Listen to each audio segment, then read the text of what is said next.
Mercamadrid, cerca a 2 casitas rebeldes. Los enfermos de Alzheimer requieren un tratamiento integral, físico, psíquico y social, para que puedan tener la mejor calidad de vida posible. El seguimiento por el neurólogo, enfermeras y rehabilitadores son fundamentales para retrasar los síntomas degenerativos el mayor tiempo posible. La mayoría de las veces la familia se encarga de la atención diaria de los que sufren esta enfermedad, que se manifiesta en 3 fases según la evolución del paciente afectado. A mí me ha creado una depresión en ese momento, fueron unas calvas, dicho con estas palabras, en el pelo tremendas, debidas a esto, por el estrés de tomar la decisión de cómo me la iba a quedar yo en casa.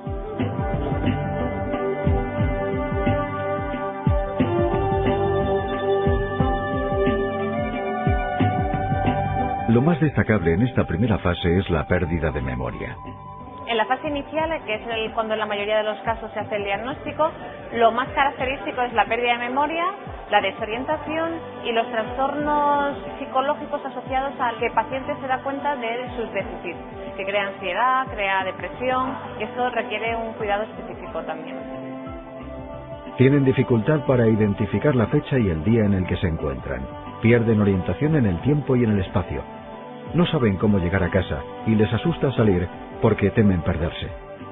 El paciente con Alzheimer desconfía de dónde ha dejado las cosas, me han robado esto, me han robado aquello, y toda esta desconfianza sigue generando más suspicacia en él y más problemas conductuales, que evidentemente van a repercutir no solo en el paciente, sino en la familia, que es la que convive con él.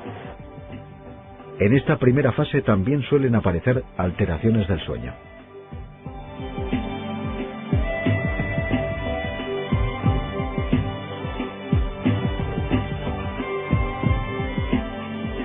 Esta etapa será la más dura. Comienza con periodos de agnosia, es decir, no reconoce a las personas ni a las cosas, pierde la orientación casi por completo, se encierra sobre sí mismo, pierde la autocrítica y el lenguaje, y además pierde cada vez más la coordinación y el equilibrio.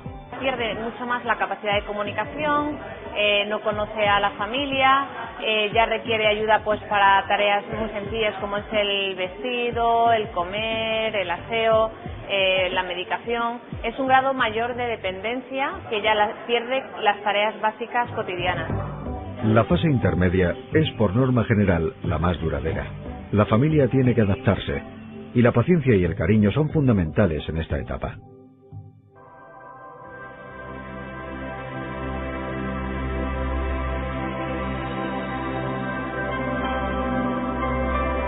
En esta última fase pierde totalmente la memoria. El vocabulario se reduce solo a un par de palabras escasas. La desorientación es total y hay una incapacidad absoluta para realizar gestos rutinarios y mantener coordinación en los movimientos. La fase más final o terminal de estos pacientes, que es un paciente encamado, pues son evitar complicaciones relativas a la inmovilización, que no tengan úlceras, evitar infecciones, evitar atragantamientos porque pueden aspirar y hacer sobre todo movilización pasiva en las camas para evitar las úlceras. A mí me parece lo más importante.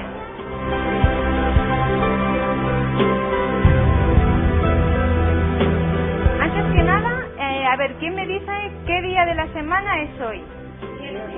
Viernes. Algunas medidas pueden facilitar al enfermo de Alzheimer a sentirse orientado siguiendo una rutina de actividades diarias. El objetivo principal es el mantenimiento de las capacidades que todavía conservan y disminuir el tiempo que estén encamados, o sea, retrasar el deterioro.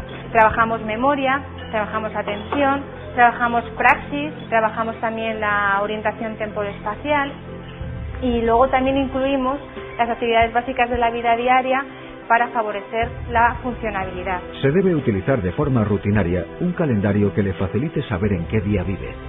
Es bueno hacer listados de nombres de familiares y de cosas por hacer. También es beneficioso mantener cada cosa en su sitio, ya que el orden facilita el recuerdo. Es importante colocar letreros grandes y visuales que le ayuden a orientarse.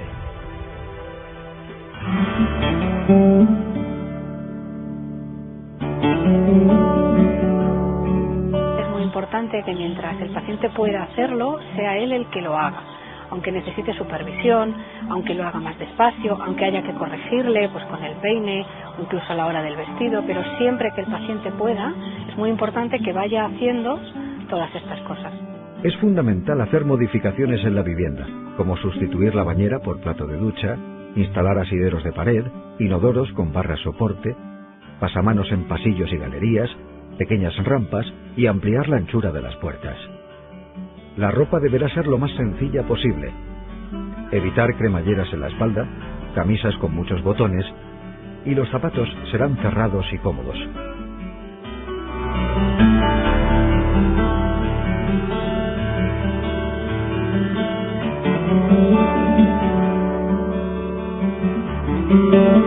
En el enfermo de Alzheimer, cada vez es más notable la falta de interés y de iniciativa para alimentarse. En estos pacientes es muy importante la alimentación, una alimentación cuidada, muy rica en calorías, de fácil masticación, y los familiares tienen que ser muy pacientes para que el paciente pueda alimentarse, para evitar el deterioro físico que va a favorecer mayor deterioro cognitivo en esos casos. La dieta tiene que estar bastante pensada, entre comillas, porque ellos empiezan a tener dificultades también a la hora de recibir los estímulos. Entonces no tienen que tener espinas, no tienen que tener huesos pequeños, porque ellos muchas veces no los sienten, por así decirlo. En las fases avanzadas de la enfermedad, los pacientes tienen ya dificultades para tragar, no son capaces de deglutir ni siquiera la turmis, empiezan a perder peso. Es en ese momento en el que hay que plantearse alguna ayuda para cubrir necesidades básicas de nutrición y de hidratación. Y ahí es donde hay que recurrir a las sondas nasogástricas generalmente. La sonda nasogástrica, hoy en día, una vez colocada, generalmente se hace en el centro de salud y con unas instrucciones muy sencillas sobre su manejo y los cuidados de higiene a la familia, se pueden atender perfectamente en el domicilio del paciente sin grandes problemas.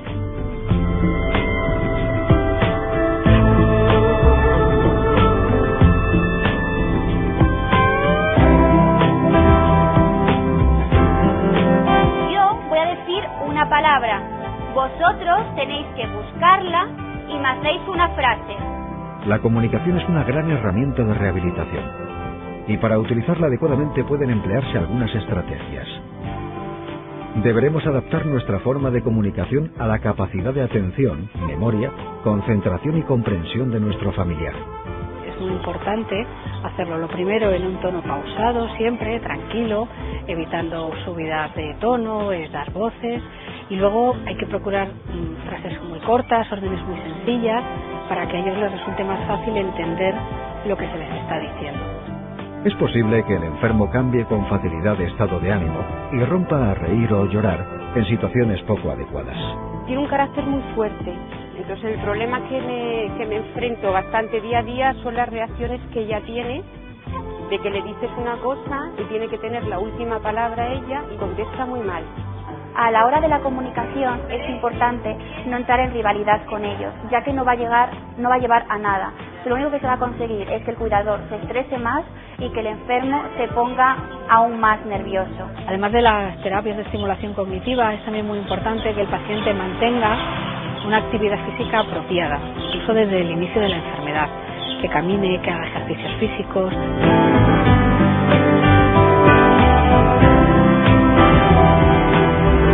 Con la fisioterapia lo que hacemos es potenciar la musculatura, flexibilizar las articulaciones y mantener durante el máximo tiempo posible ese rango articular.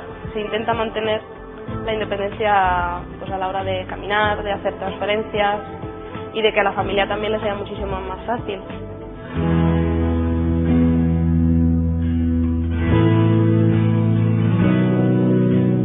Tan importante es saber cómo cuidar a nuestro familiar como saber cuidarnos a nosotros mismos. En cada comunidad autónoma existen recursos externos que pueden servir de gran ayuda a los cuidadores. La tramitación se realiza en el Centro de Servicios Sociales. Los centros de días están formados por un equipo al completo de profesionales que van a trabajar con ellos día a día, psicólogo, trabajador social, terapeuta ocupacional, fisioterapeuta, médico, enfermero, auxiliares, y todos ellos hacen una labor de equipo precisamente para trabajar.